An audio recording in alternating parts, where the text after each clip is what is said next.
All right, good afternoon.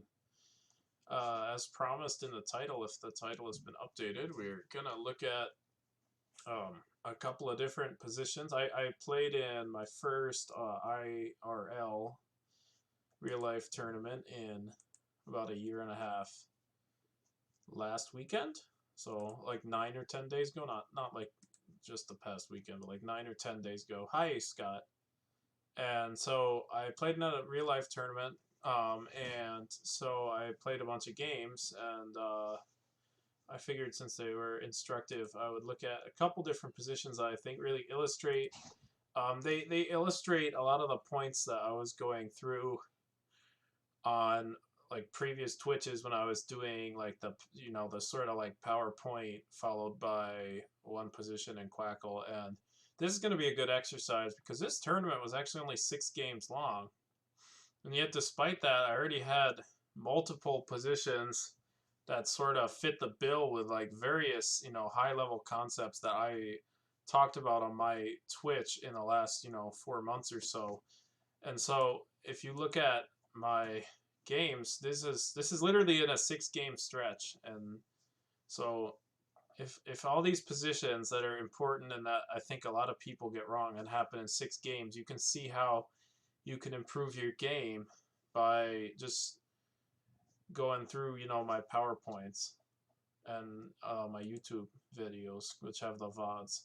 So we're gonna take a peek at some games. We'll save this one. And okay, so the first position that I think is really interesting is going to be this one. So here we got EG. Sorry, previous turn. Okay, so here I got two different plays to consider. We got QI and we have Vegos, right? And in this case, it looks like the difference in equity is about 7 points. So you might be thinking, okay, well, QI is clearly the best play. Why don't you just do QI? And I did end up doing QI, but it's actually a lot closer than it looks, because if you play Vegos, you end up blocking the S spot. And if you play QI, you give your opponent one shot at the S spot before you get to use it yourself. Presumably, if that spot stays completely open, I'm going to play Vegos. Or if I can hit it, if I draw it, I'll play Vogiest. Or I'll play something better. But if I just have Vegos, I will play Vegos in retables next time if it's open. But if I play Vegos right away, my opponent loses that one shot I'm giving them. I'm giving him, I should say, because it's Chris Grubb, right? And I'm denying him even that one shot. So the other thing to consider is that given the board layout, it's pretty unlikely that QI is going to go anywhere, because the only way I could conceivably see QI getting blocked is if Chris makes a play like this, or Fid or something. And obviously that would be a disaster, but if you look at all the different places he could go, he could go, here, right?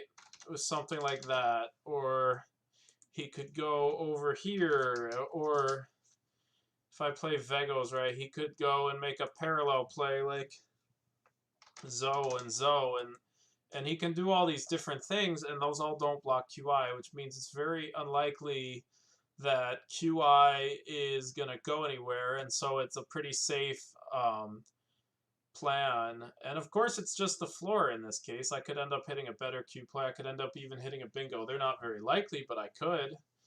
And on the flip side, if I play QI and he has an S, he's pretty much guaranteed to play with retablos because of how much how much a play scores. I mean, even just votes for me would be 44.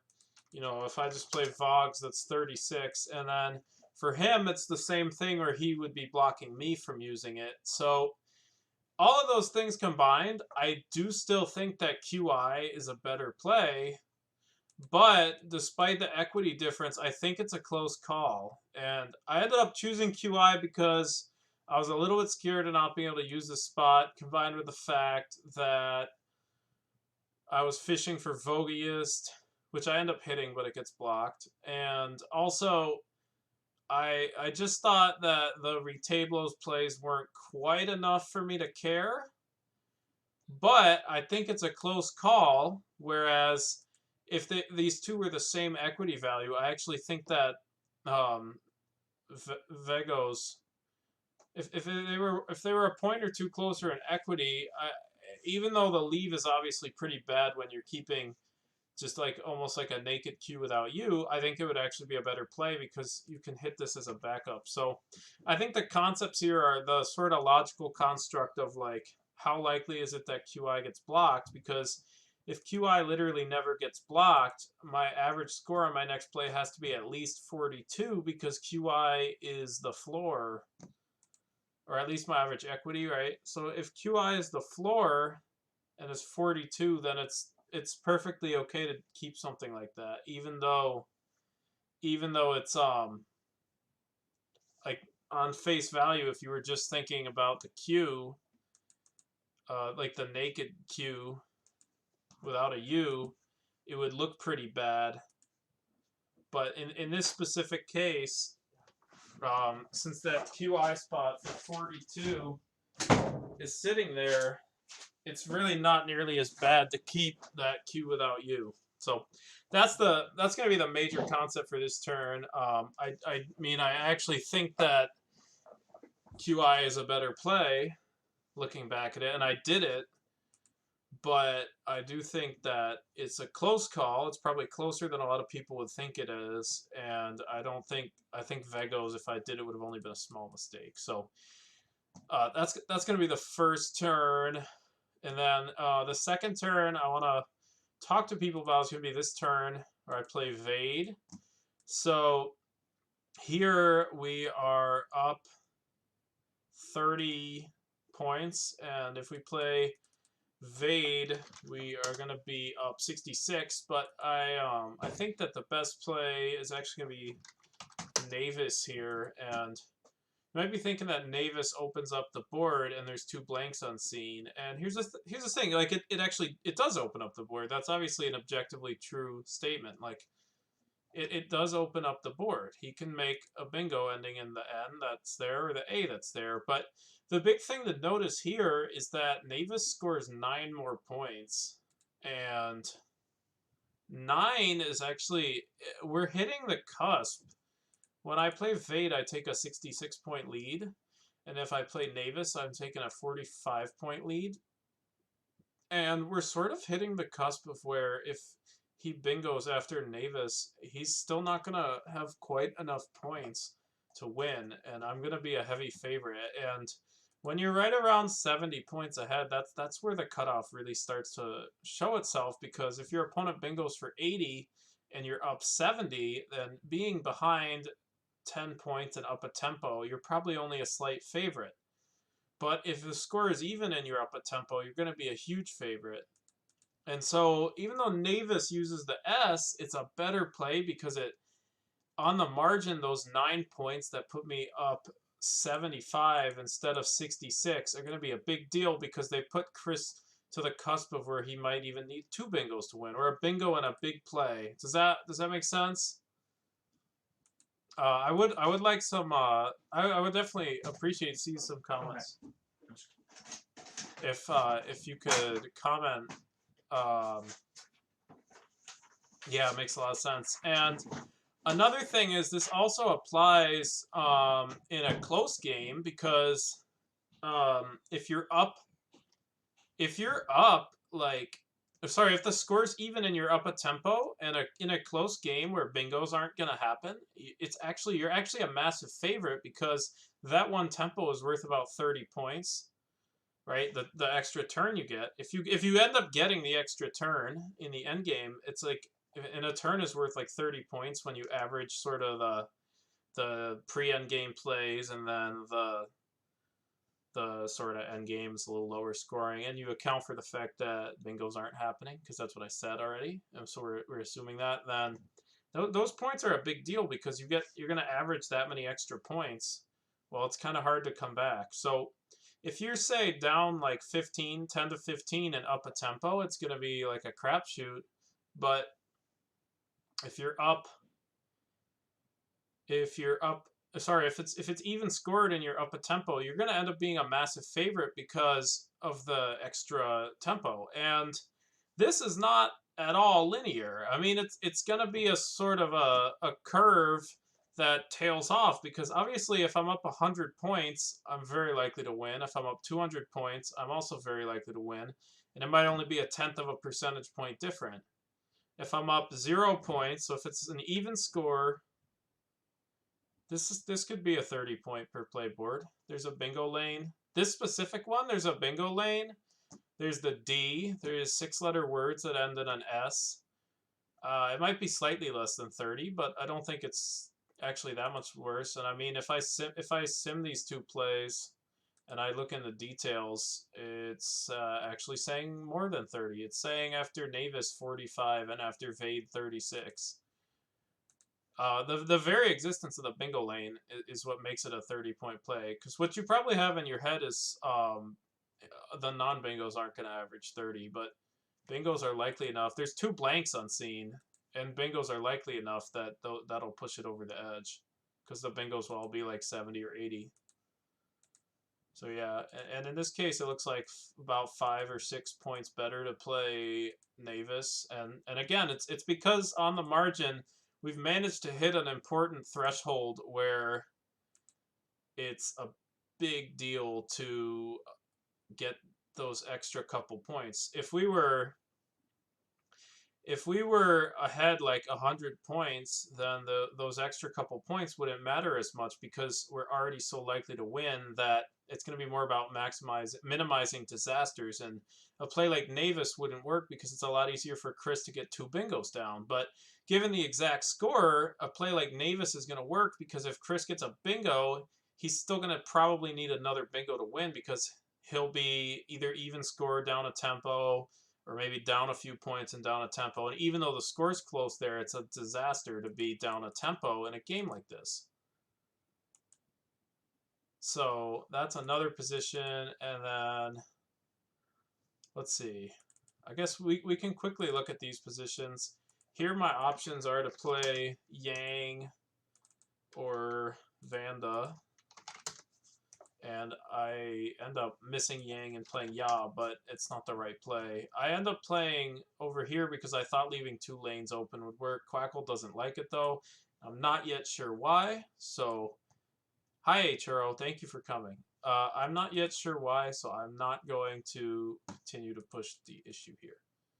If anyone in the chat has a good idea, I think it probably has to do with this lane being worse than I think it is. But I thought leaving both lanes would be fine, because I'll eventually get to use at least one of them, and I scored 34. So I'm actually not sure here why Yang is simming. It was simming like 10 per 8 or maybe 8 percentage points worse than Vanda when I checked it, which doesn't make any sense to me. But here's the sim results. You'll just see Vanda will fly ahead. Maybe not this time. It's looking closer. But yeah, anyways, I just felt like since Vanda didn't score as much and I can leave 2 lanes open as opposed to 0, I'm not sure. But that was my idea. So I ended up doing Ya because I didn't see Yang. But yeah, so those are the positions from game 1, which was against Chris Grubb. So the next game we'll look at was going to be game 3 against Dave Koenig. So here is the first interesting position of the game. I have this rack A, C, E, Q, O, R blank, right? And my options are going to be A, O, row, Korma,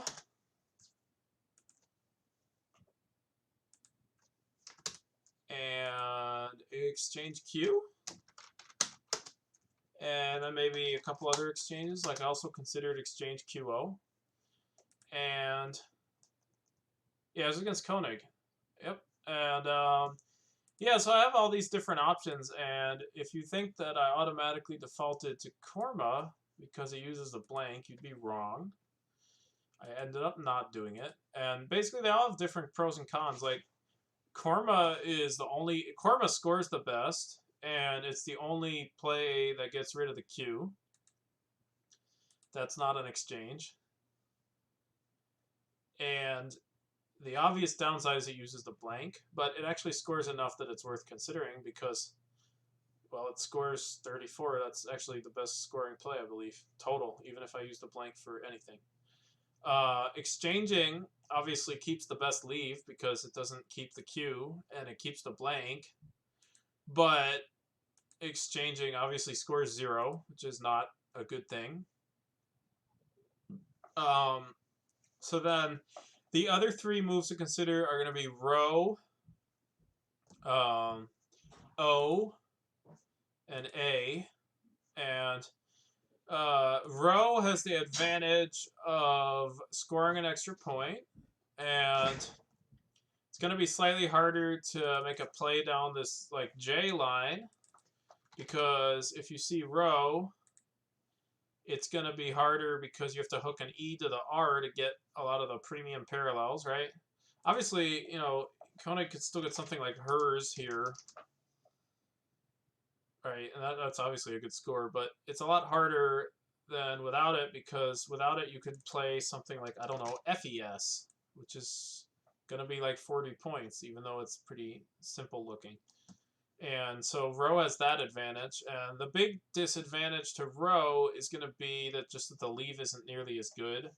I actually have not a great chance at bingoing, but I have some ways to draw bingos with ACQR blank. Like I could hit acquire, and I could hit lacquer, and I could hit a couple of things. And obviously I can still hit them with ACQ blank because that would be a subset of ACQR blank, but given that I can draw all kinds of other things, I'm going to be a lot less likely to bingo. So the leave is a bit worse. And then OE obviously has the advantage of keeping the best leave of the bunch, and the glaring disadvantage is that's a lot easier to parallel without having to use the R2, because I can stick any letter I want on J6 instead of just an E. Right? If I'm Koenig, I can put any letter I want on J6. That's not just the E.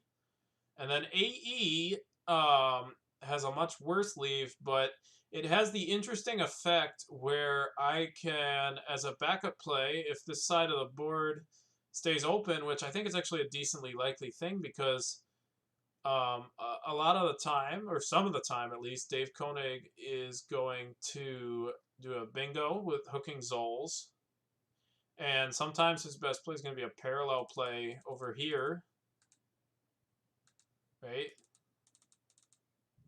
And those are probably the 2 big categories. But I don't think it's that unlikely that I will have a bailout play of QI for 39 on my next turn. And if that is 10 points better equity-wise than another play, and it happens 50% of the time, well, that's 5 points of value or EV for me. And that already makes up most of the difference between, I guess, the equity values of row and O. So it was that. And when I ended up running the sim, it made row a very slight favorite over A. And it had the other plays a bit behind. Nothing crazy. I mean, we can run the sim again. If we want to run it, we would have to run it like 1,000 times to make sure we get it good. But I think it's another decent enough play. But we'll see. You want to comment? Let's do a poll. Let's do a poll.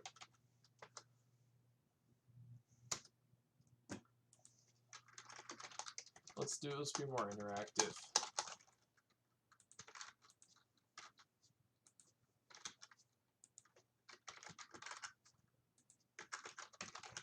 All right, everybody vote in this poll.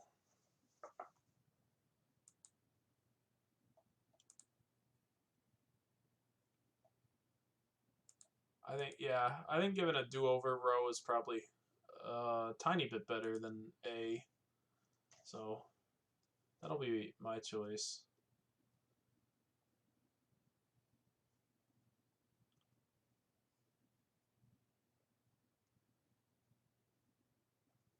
I think it's because this side of the board gets used often enough that I'm not gonna, let's see.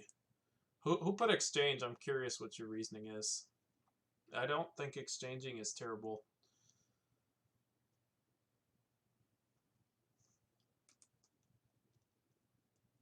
I think I mean, it could theoretically be better, but this is the type of board where sitting around for a few turns and then bingoing is not going to punish you too hard. So it looks like we had 3 votes for row and 1 vote for exchange, which is reasonable. Yeah, so row is probably the better play. I did end up doing AE because I wanted to set up QI for 39 as a backup, but that won't show up often enough. Yeah, that makes sense. You have the Q and no U, but what you're probably forgetting is that you probably end up with a decent amount of Q blank bailout plays. You like exchange QO way better than Q. So let's see. I think if you know the bingos, it's pretty like, I mean, is there no bot in here? There's no bot in here. Shit. Okay.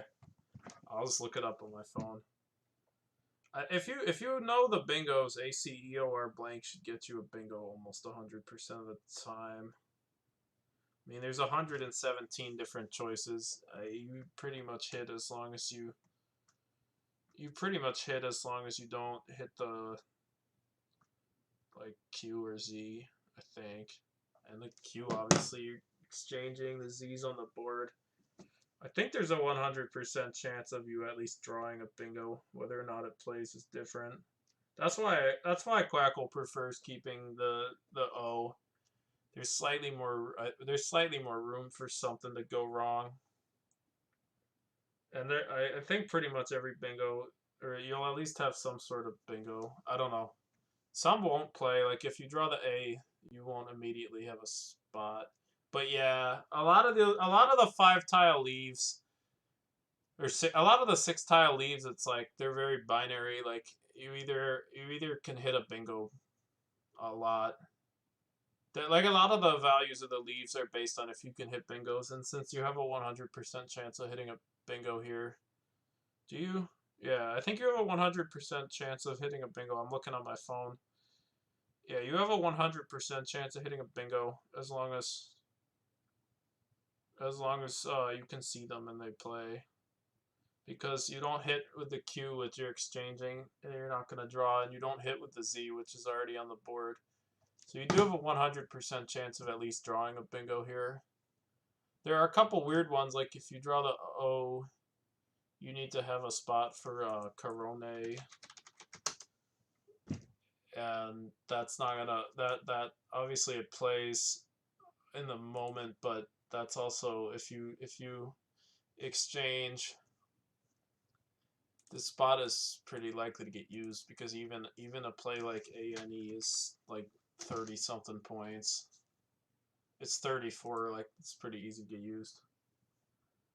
AAO, yeah. If you even just to play like AA, if you exchange AA and JA and ZEA, is like 20 something point. I mean, it's the 25 points that my AE scored, right? Anyways, I think one of the other issues to exchanging is that you leave this lane open, and that's, I mean, you're turning a ton of your opponent's 16-point racks that they have into like 34-point plays, and that's another important concept. It's like it's really like a situational thing. Like if in this moment you're turning a lot of your opponent's 16-point racks into 30-point plays by making a certain play, like if they have that 20% of the time and you're increasing their average score that 20% of the time by 20 points, then that's -4 right there, and that we've only considered 20% of the range, right? Does that make sense to everyone?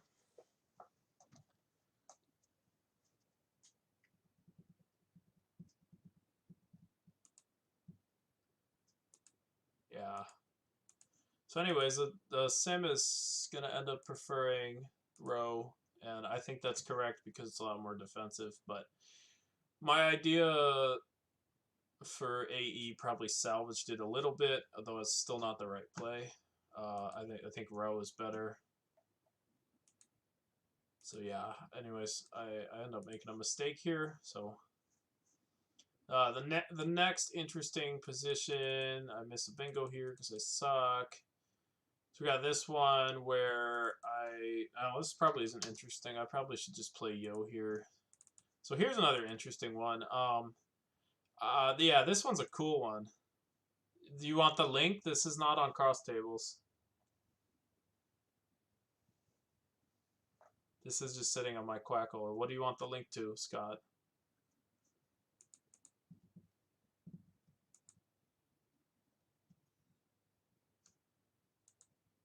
Scrabbleverse. Is this something I posted?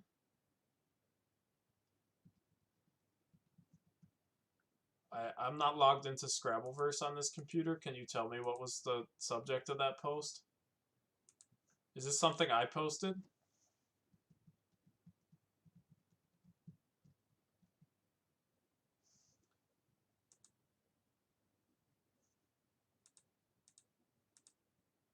Oh, the range post? Yeah, exactly. And part of thinking about ranges is thinking about what parts of your opponent's range different plays and what they do, what your different choices do to different parts of your opponent's range. So for all the racks that are going to have to make a sad looking 16-point parallel play if I play AE or row, if I exchange, they can become plays like Ain or Ale or Ol or 1 or even stuff like Cone, and those are all 30, 35, 40 points.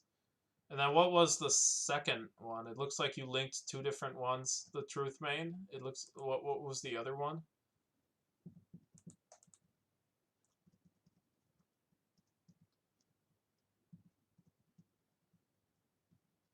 Anyways, let's keep going until you reply. So, in this position, I have a couple of different choices. So I can go with Doxy,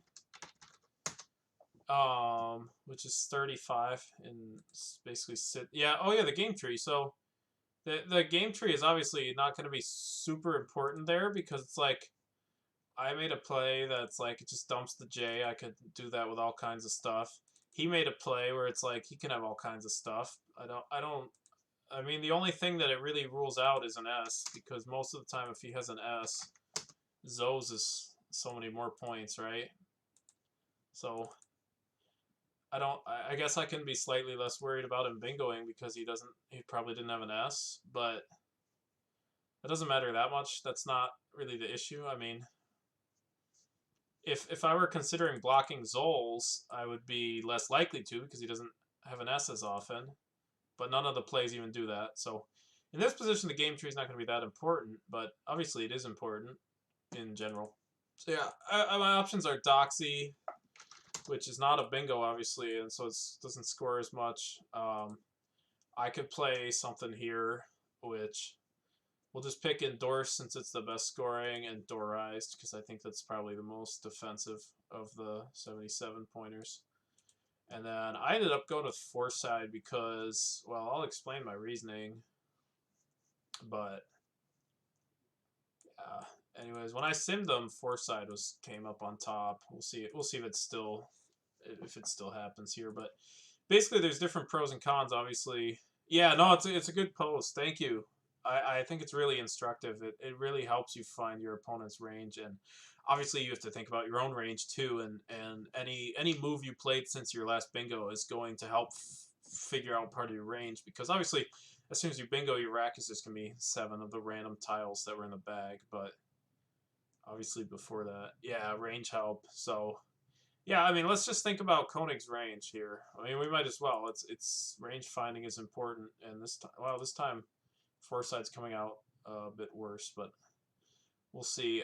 So let's just look at his range, right? And so it can be figured out. Let's think like up throw, right? He obviously didn't keep an N or an S because he would have had up thrown or up throws, right?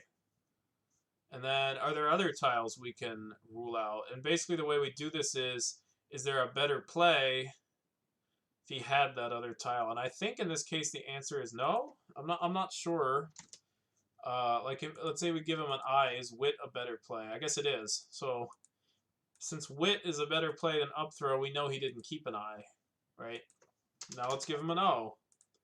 This time Quackle prefers Whooper. I don't know, he probably would have played Walks or something. So let's say he couldn't have kept an O. Could he have kept an E? I think probably Walks would be a better play here, so no. Could he have kept an L? Ding, ding, ding, right? Up throw is the best play, right? Or at least the best equity, but if it is the best play, which I think it's at least fine, then that means he could have kept an L. Now, even if he kept the L, he might have just used it, so that doesn't really matter that much. And it also just doesn't really matter because he kept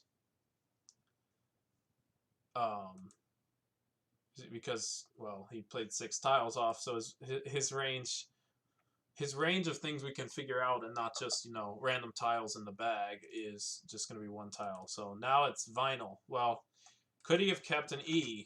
He could have, but a lot of the time if he keeps an E, he's keeping another tile and he would have bingoed, right? Like if he keeps the R, then he would have had Ravelin. So that means he's less likely to have kept an E, because a lot of the time when he keeps an E and he keeps another tile... Oh, he doesn't have a bingo there. Oh, and Vile doesn't fit. Never mind. Okay, if he kept an S, he could have Alevins and Valines and whatever. Alright, if he kept a T, then he could have had Ventail. If he kept...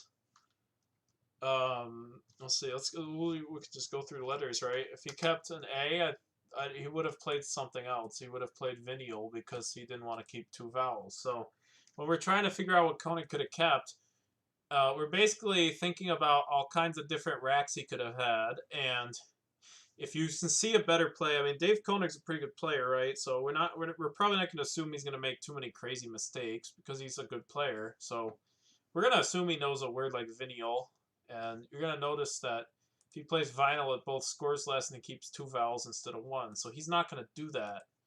So that means he's going to be a lot less likely to have kept an E, right? I mean, it's possible that there's just no way to keep an E and make the best play. I'm not sure. I mean, but you look at it and it's like if he kept the K, then he has Van-like. If he kept a U, he's not going to do Vinyl because he'd rather not keep 2 vowels. If he kept a P, this still prefers Vinial. He might have kept PE, right? But if that's the only thing he could have kept the E with, then he's going to be a lot less likely to have kept an E. What does that mean? It means his range in this moment, when I'm thinking about my play, is he's going to have a lot less racks with an E. He's only going to have maybe half as many. But since he could have drawn an E, and he played off 5 tiles, it's not going to be drastically less likely because there's still a lot of E's left and whatever. So basically, if I'm going to think about setting up an E hook and marginally a play that sets up an E hook and a play that doesn't set up an E hook in a complete vacuum where I'm not thinking about his range, if those 2 plays are similar, then the play that sets up an E hook is probably going to be better because I already said all else is considered equal in this vacuum where I'm not thinking about his range. Well, now that I'm thinking about his range, he's not as likely to have that E, and so his threat of using that E hook is lessened. Does that make sense to everyone in the chat? I'll ask a poll because that seems to be the best way to get people to respond to me.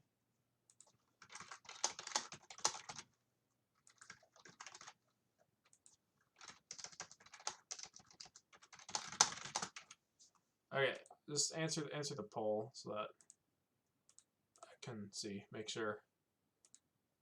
Does that make sense, everyone? We got 2 yeses, but one of them's me. 3 yeses. See if we get any more. Some people might just be watching, but like just have it open. But yeah, 4. Cool. So yeah, I mean, that's just how ranges work. In an incomplete information game, every move your opponent makes can help you think about what they had. Okay, wait, who said WTF is going on? Is there something I can help you with? Who said that? I'd like to know because I want to try to keep helping you.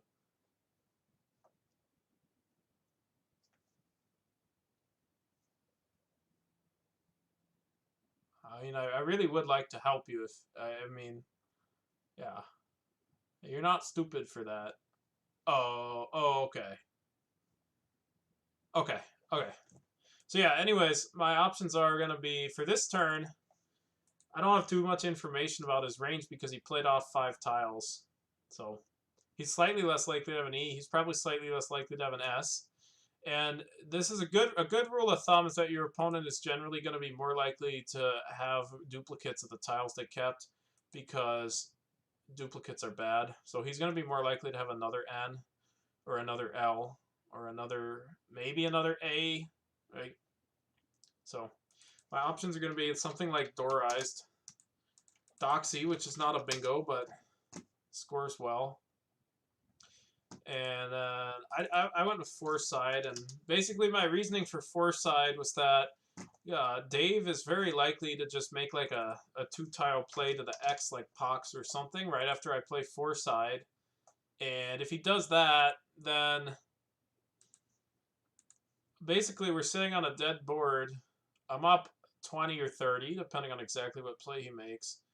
And I'm kind of sitting pretty because it's a dead closed board. I mean, other than the single Vinyls hook that exists, which there's a decent chance gets blocked in a turn or two anyways, he has nothing to do. And there's an interesting property on closed boards where if you're just slightly ahead, your opponent is the one that has to force things to happen, because the extreme case of a closed board is that, I guess if you just started exchanging or passing even, then the person who's ahead probably wins unless they have like the Z and the Q on their rack.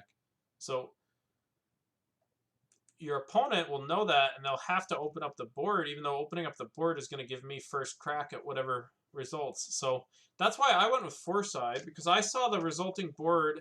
Obviously it sets up a good play for him, but what it also does is it sets up a position where my small lead is a much bigger deal than the size of it might suggest. Because there's just not that much going on after I play Foresight and Koenig makes some sort of, max or tax or whatever type of play. And then when you look at the board after Dorized, there's obviously setting up 2 lanes is not that bad because I'll get one of them, but it sort of just allows more things to happen. Right? I mean, it's also not that bad because once the 2 lanes get used, the board will be closed again unless like a bingo happens down here. And so I think Dorized might be a tiny bit better just because it scores more, but we'll just see what happens in a sim. The sim I had running, it's weird because I had a sim running that favored Foresight, and now this time it's ending up behind. So I'm not really sure what's going on there. But the advantage to Doxy, of course, is that I'm sitting on the blank, and I still have this line, and a lot of Dave's plays are going to be like maybe 4-letter words here or 3-letter words here, and if he does end up doing one of those, I get to use my blank in the S for hopefully a bingo on the triple. Then the advantage to Endorse would be that it scores the best, right? And then the advantage to Foresight is once Dave Koenig inevitably makes a play right here with the X, we're going to sit on a dead closed board that you can't even open, really, up here at least. He can open it pretty much only by playing MZ and something up here, or making a long word over here. But yeah, so for those reasons, I'm not entirely convinced Foresight is the absolute best play, but I do think it's better than it's simming right now, because it will end up severely limiting his options a couple of turns into the future. And it gunks up a section of the board that other plays won't, that could theoretically be used to open the board. If right, so Koenig might end up getting some sort of play like, I don't know, but some sort of play like flanked, it's kind of hard to just completely parallel this and block the board. And if I play four side and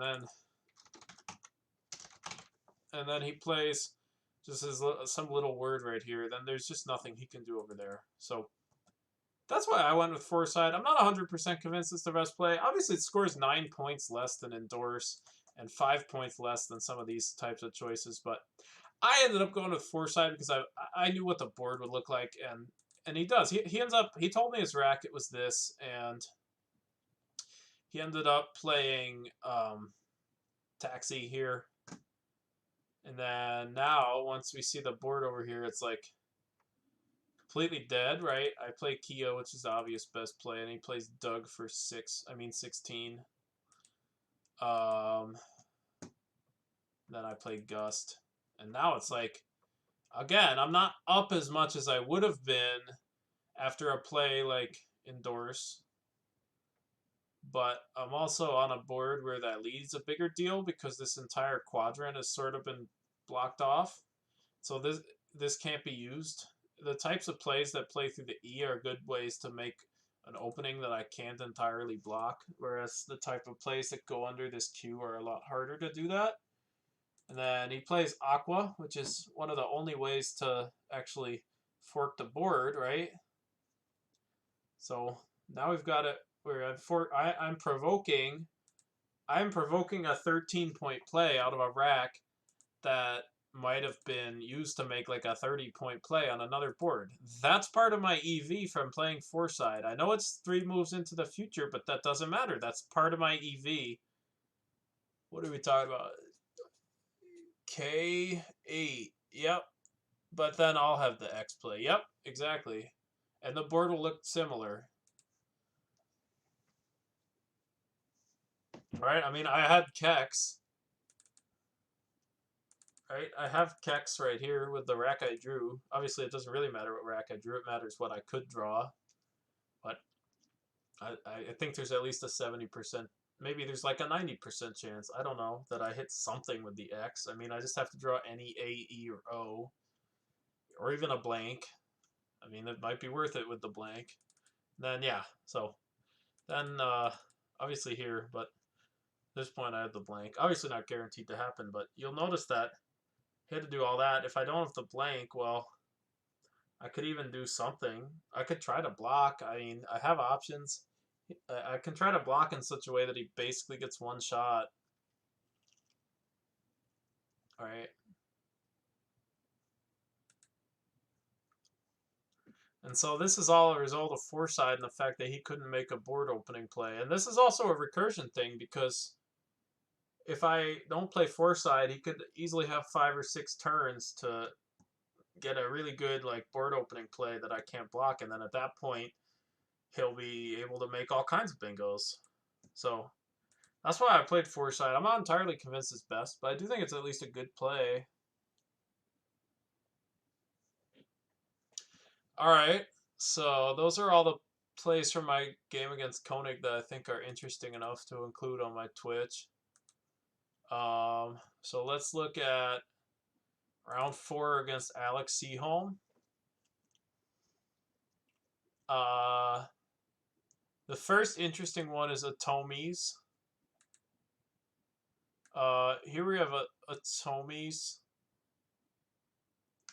And the other options are going to score a little bit more. Basically, it's Tamases and Tamases.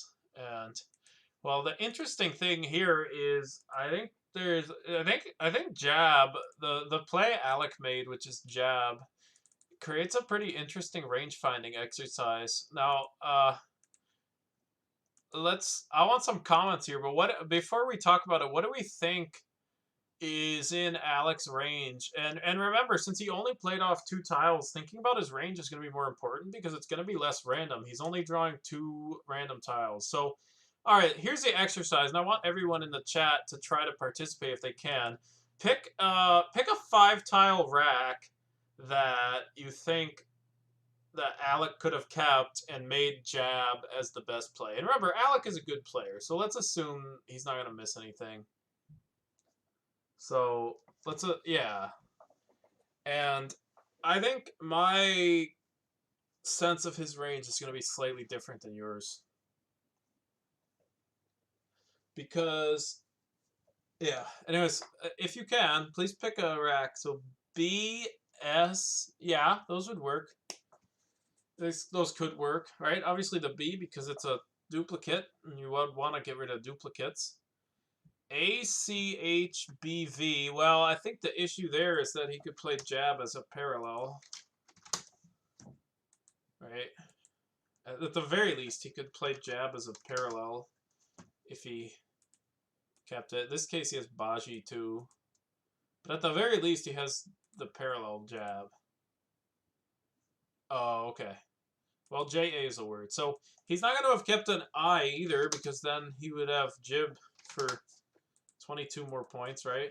He's not going to have an O because job is 10 more points. So the interesting thing, though, is he's not going to have a lot of all consonant racks, because let's pick some random rack like this. In this case, he's better off doing Jin if he keeps an N at all, I think. I think if he keeps an N, like, at all, he's either better off doing Jin or Jan or exchanging.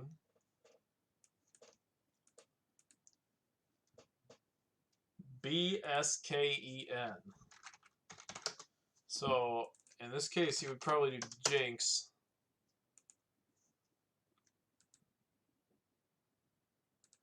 But you have the right idea, actually. The right idea is that I believe that Alec is very heavily weighted towards keeping a pretty good 5-tile rack with an E. Specifically with an E, because the E is the most likely vowel. It's either the E or the U if he kept a vowel at all.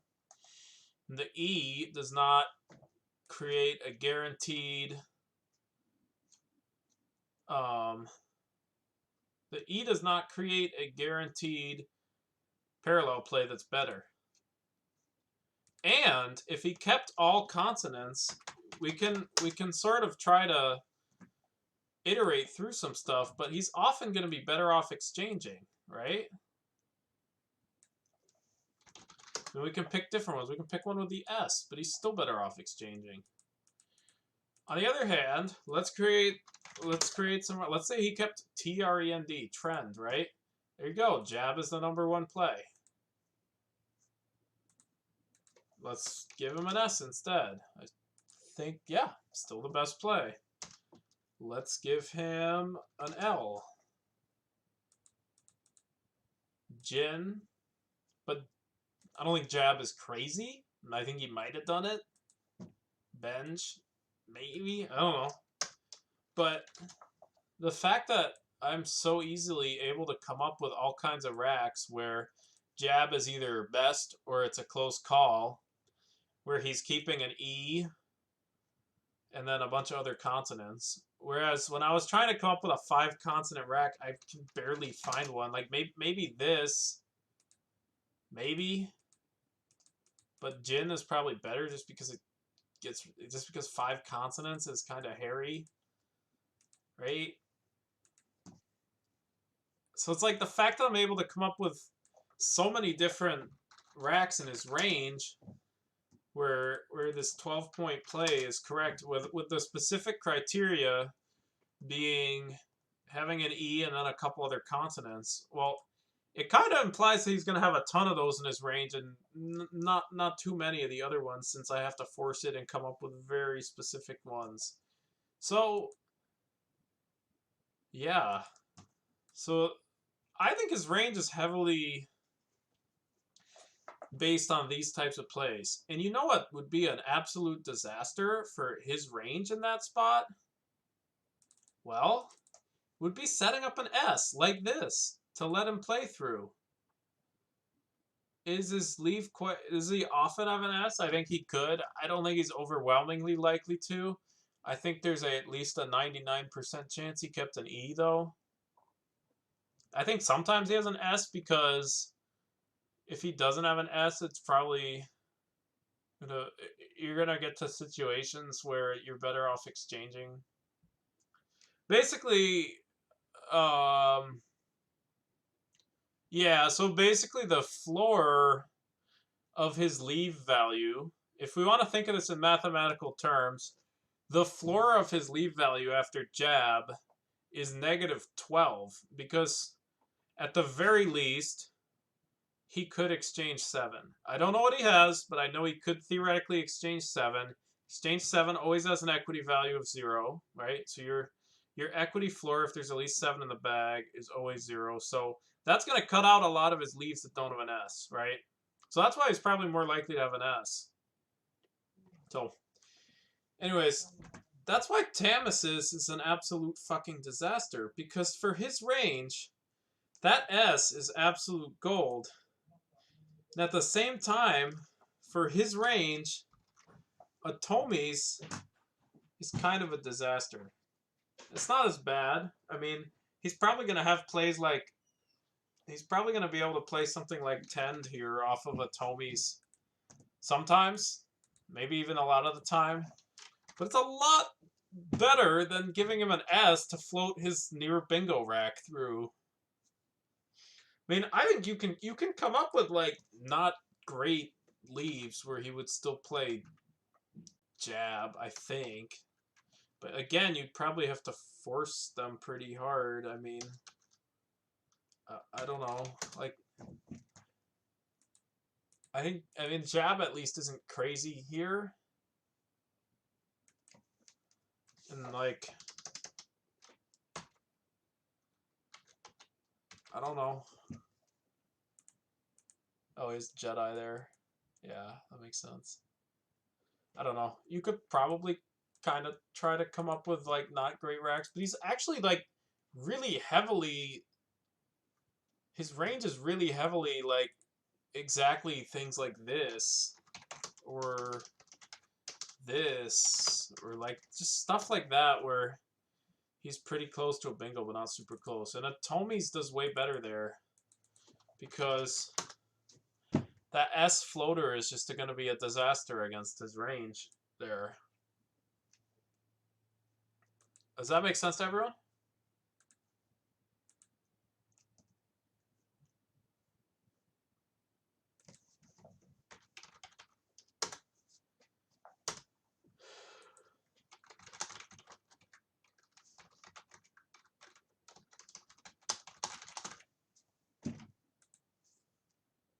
So is there a play that he could make that's worse by equity than jab but gives back less information? Yes, that is definitely a thing. It's not a huge thing in Scrabble because generally you only know part of somebody's rack and you can't do too much with that. But generally it goes the other way, and you would make a play such as you would make a play that at first glance looks like it gives away information, but it doesn't. Like, you would make a play that looks like you're fishing, but you give away the Z, and then that way, if you made the play, but you were actually fishing, it's not going to be as obvious because you also have that play keeping the Z in your range. Does that make sense? I mean, I don't know if you know anything about poker, but there are some very obvious examples in poker. If you know anything about poker, it could be very easy to explain it to you in those terms. Do you know anything about poker, the truth main?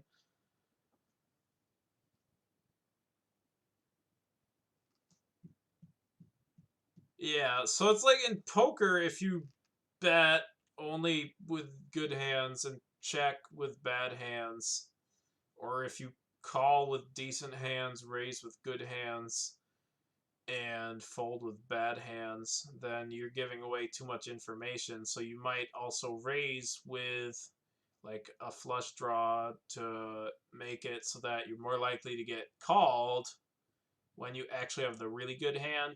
So in Scrabble, the way it works is...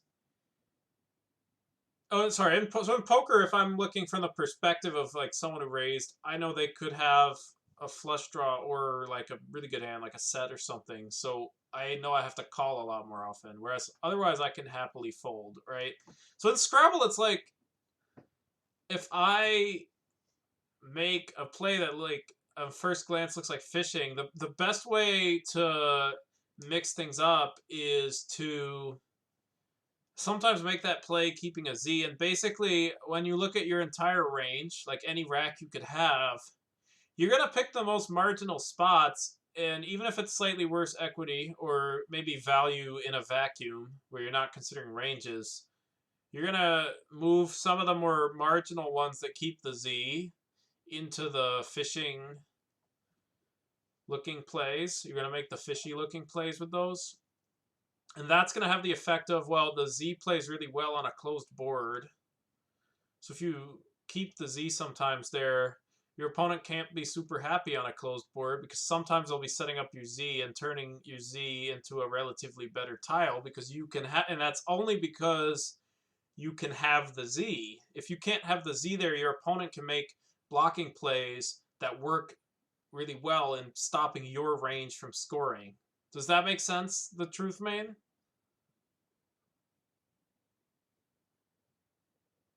I'll just throw another poll up.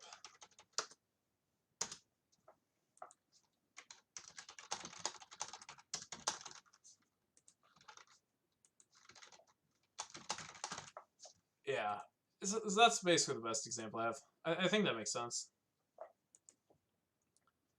Let's see, get some yeses. Anyways, so for those reasons, even though Atomi's is slightly less scoring than Tamas's, I did Atomi's. Let's see if there's any other interesting ones. This one's pretty interesting. This is a situation where I think emptying the bag is better, and a lot of times people just say things like "don't empty the bag," but in this case, I am probably going to be up enough that going out in 2 doesn't matter. I can let him be the one that goes out in 2 as long as I don't let him bingo. And yeah, Halid is probably the best play. I ended up doing Unhair. I'm not really sure why. I think I chickened out on Halid, or maybe I just had some stupid reasoning. But I ended up doing Halid. The important thing to consider here is that this U and N and to some extent the H are the worst bingo lines because of how many different ways you can hit it. I mean, you could make a bingo that starts with a U, or the U is the second letter, or it's the third letter, or it's the fourth letter, or it's the fifth letter, or it's the sixth letter. And then if you change that to the P and the R has to be exactly the fifth letter. And then the P has to be the fifth or the fourth letter. So those lanes are a lot less threatening. So basically the big thing here is that I ended up playing Unhair because it scores decently, right? 27 is pretty decent, and that should build a big enough lead where it doesn't matter if I let Alec go out in 2. Oh, I know why I played Unhair. It's not a great reason, but I have Lazo as a backup guaranteed, unless he does it himself, but he's not going to. So that's why. Anyways, Lazo is a disaster if you're the player trying to go out in 2, and it's fine if you're the one who's not. That's why Lazo works. So, anyways, I think Halid's a little bit better, but the important thing is basically a lot of people would make a play like Itch because they don't want to empty the bag. But in this position, it doesn't matter if you empty the bag because, well, you're really just trying to prevent Alec from bingoing, and as long as you score as well as 30 or so, it doesn't matter if you're the one going out in 2 or not because you'll win either way. But so as long as you can block a ton of bingo lanes, and the best way to score well and block a ton of bingo lanes is with Halid, which empties the bag. Well, I'm going to do Halid because it scores well and it blocks. And I don't care if it empties the bag because I have enough points to outrun us out in 2s, and avoiding your opponent going out in 2 on you is generally the reason you don't empty the bag in these situations. But that doesn't matter because I'm going to be up 31 after Halid. That's fine. The other option is Hairpin. I just think there's more bingos. I didn't completely iterate, but I'm pretty sure there's more bingos that play through the U and the N because he still has 4 different choices of position for them. So yeah, let's do another poll.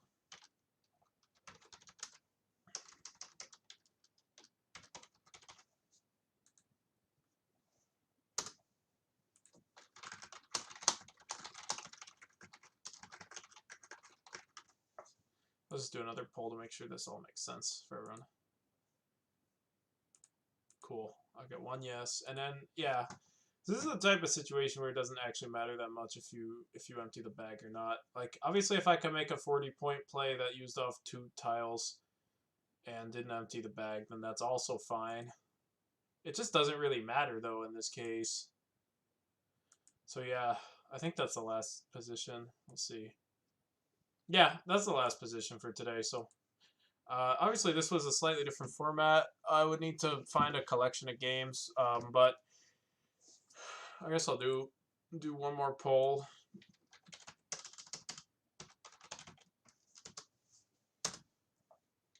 Oh, I gotta wait for this poll. I'm basically I'm gonna ask if you prefer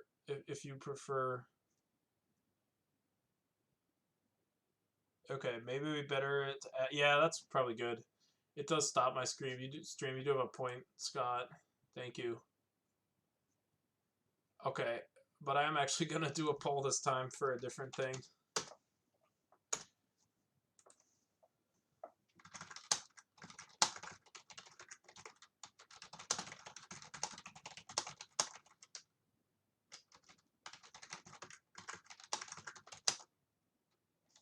Okay, I think this is an actual interesting poll because in the past I was doing 1 game from start to finish, and today I did various positions from a tournament that I thought were interesting, and it looks like at least three people say they prefer various positions, and nobody has preferred 1 game so far. So yeah, probably next week when I do this, I'll do various positions again because it seems to be more popular.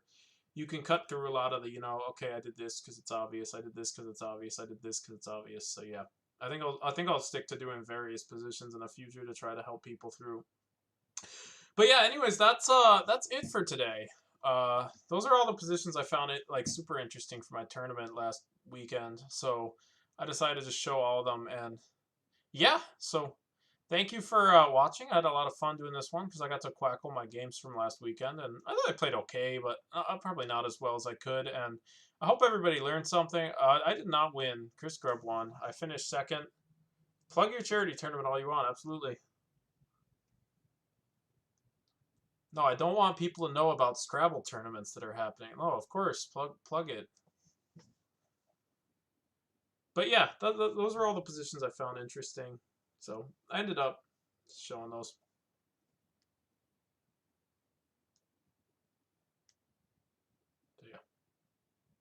You're just gonna like copy paste something. I am going to log out soon.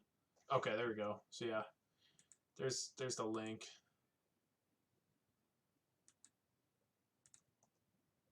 We need CSW experts. Wow, that's starting to look tempting, huh? Let's see what we got. Cool. Yeah, I mean, I might do this. We'll see. We'll see what I'm doing at that point. So yeah. Anyways, thanks for watching, and this will probably be on YouTube in 24 hours when I'm allowed to. And bye.